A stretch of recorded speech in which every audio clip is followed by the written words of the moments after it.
Oh man, I know. Oh man.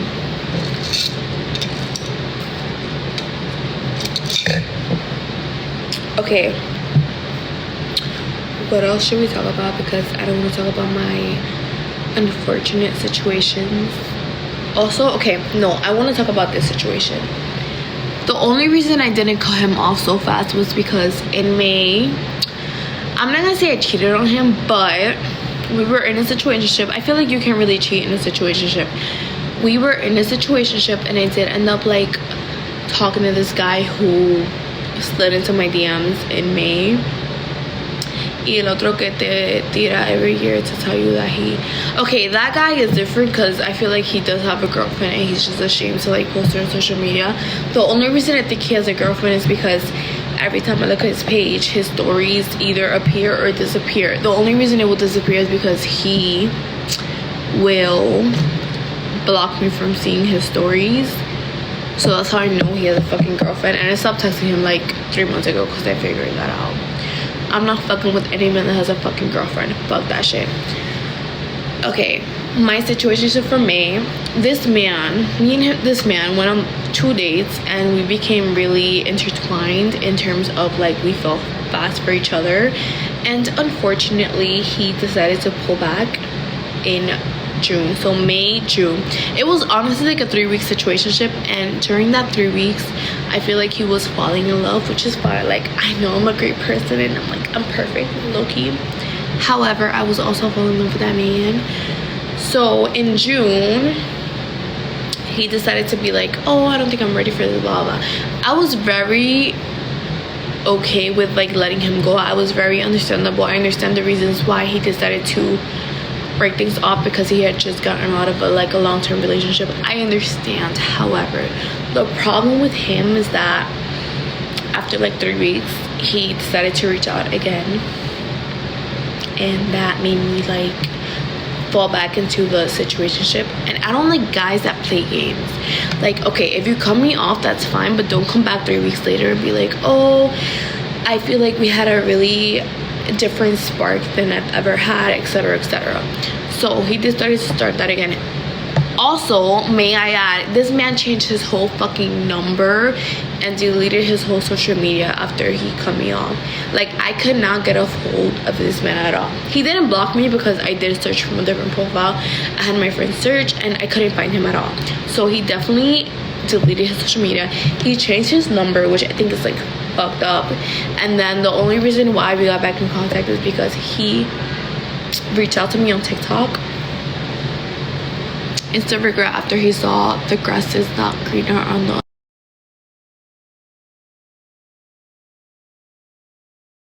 other side.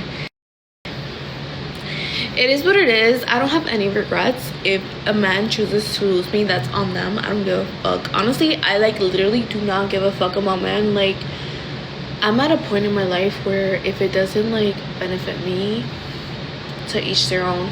Please go and like reach your goals and like live your life. I don't give a fuck.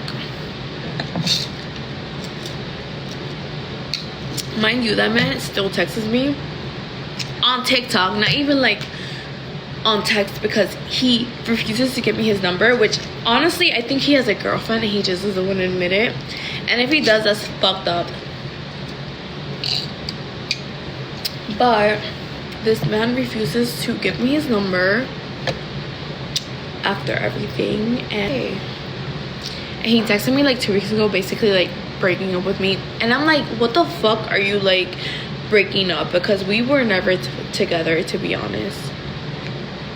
It is a red flag. Every fucking man that I meet is literally like red flags. Like, I don't know what I did to deserve this, like, I guess karma, which is not really karma, because I am the nicest person you will ever meet. Like, I would never wish ill upon anyone, but for some reason everyone's just a fucking asshole. And my Alexa went off. I don't know why. But yeah, it just fucking sucks, but it's okay because that's just part of fucking life, right?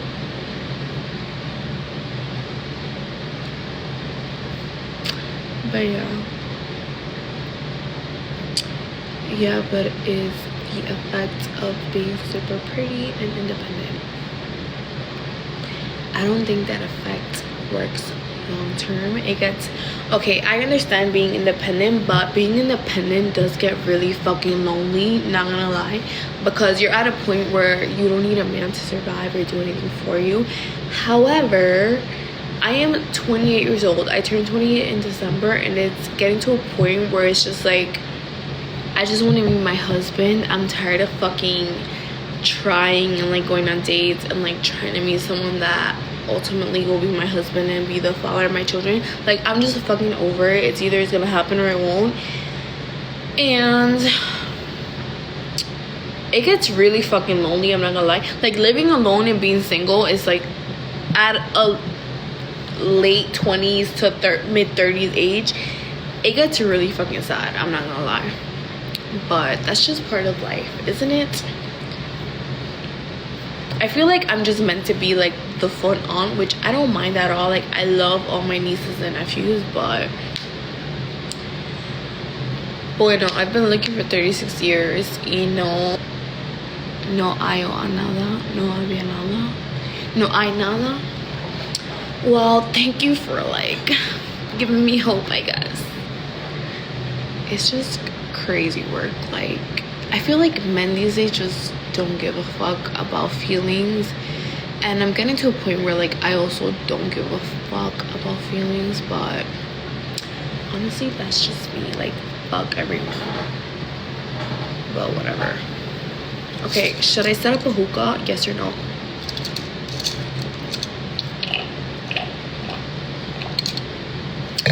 What time is it? It's 10:10.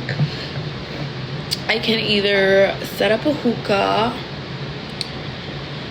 and make another drink, or get off live. Cause right now they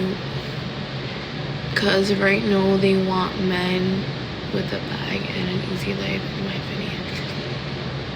Honestly, when you try to talk to a woman that can give everything to themselves, it is hard to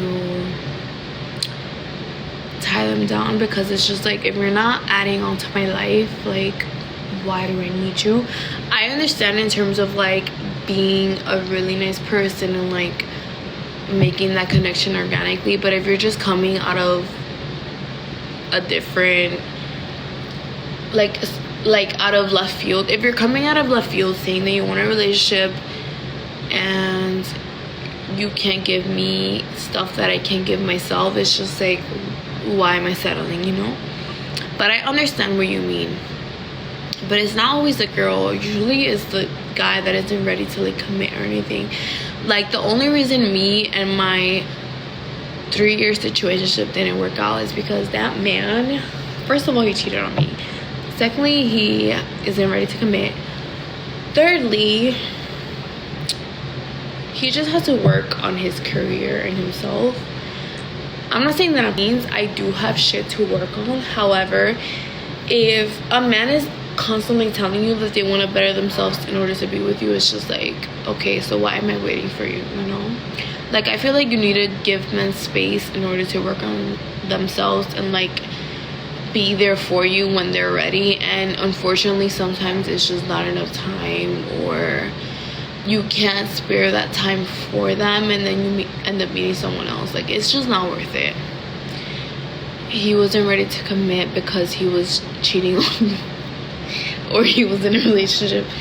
I mean, first, okay, the only reason I think he cheated on me was because I went celibate, and I obviously wasn't like fucking him, so. But he's also an asshole for that. Like, why they can't work with you together? That's what partners do. I understand that portion. However, did you express that you guys were in a relationship? Because most of the time these men think that you guys are in a partnership, but you won't commit to a relationship. So why would you assume that these women are giving you all of their trust and all of their efforts when you aren't even telling them that you want them to be their girlfriend? Like, if you're not putting that out there, like, why would they fully give you 100% if you can't even make them your girlfriend? I hope that you that and that you have told them, like, yes, I want to make this a partnership. I want to be with you in a relationship. I want to end up in